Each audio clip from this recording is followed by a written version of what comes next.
Hello everyone, and welcome back to Garage Science. I want to springboard off of one of the previous videos I did where I showed you how to make a workbench with a built-in TV display.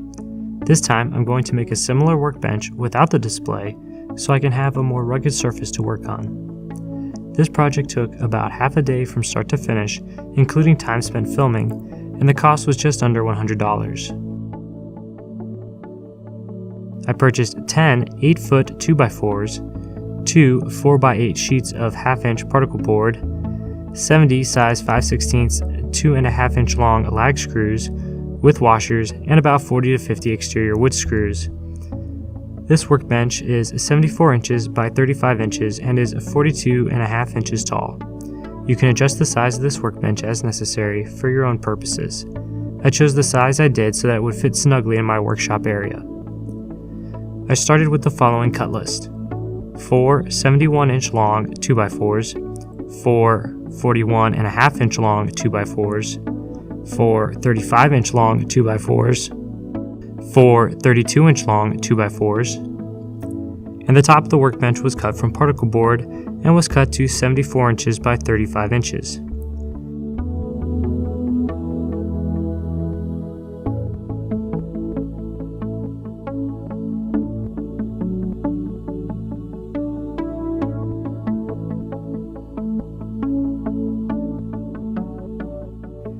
Next, I drilled pilot holes for the lag screws.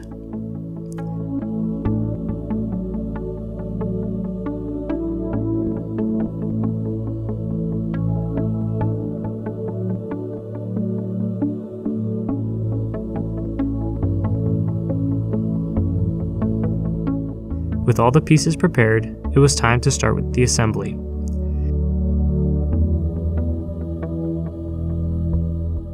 It's always a good practice to do a dry fit before actually putting pieces together, since it helps catch any glaring mistakes. When I initially started assembling the pieces, it took a little help from a hammer to get the threads to bite on the second 2x4. All the pieces were assembled as they were in the dry fit, with the 2 lag screws at each joint.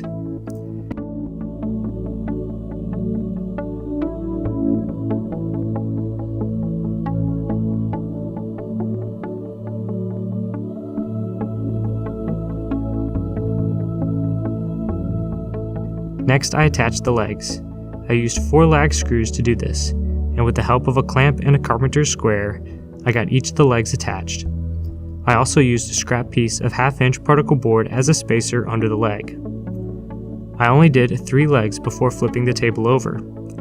That is because in order to ensure the table is stable and doesn't wobble, the 4th leg should be attached with the table standing up to get the position just right. This works because a table with 3 legs won't wobble, since a plane is defined by 3 points.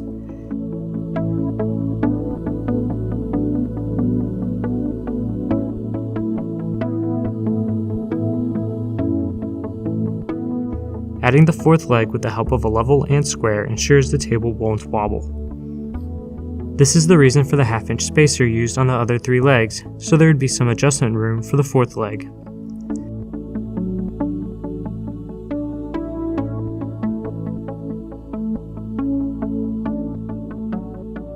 Next, I simply copy and pasted the same frame for the tabletop for the shelf. I chose to make the shelf 17 inches off the ground so that it would comfortably fit a 5-gallon bucket underneath. I then mounted the tabletop using 1 1/4 inch long exterior wood screws.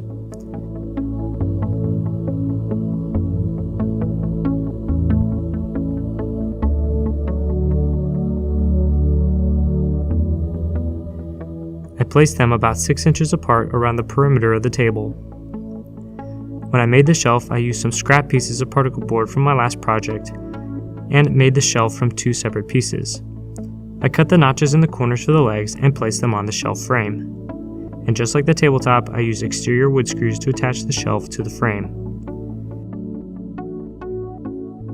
And now the workbench is complete, but getting it into my workshop area should be an entertaining accomplishment.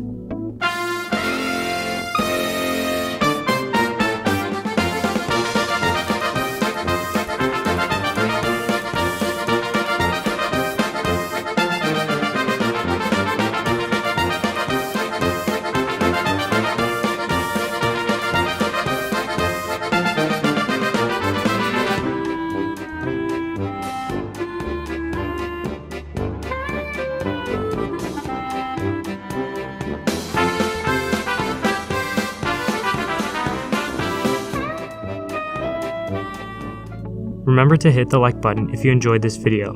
You may think it doesn't make a very big difference, but it does, so please like this video. And if you haven't done so already, subscribe so you don't miss any future content. Share this video so others can add to their own workshops too, and thanks for watching.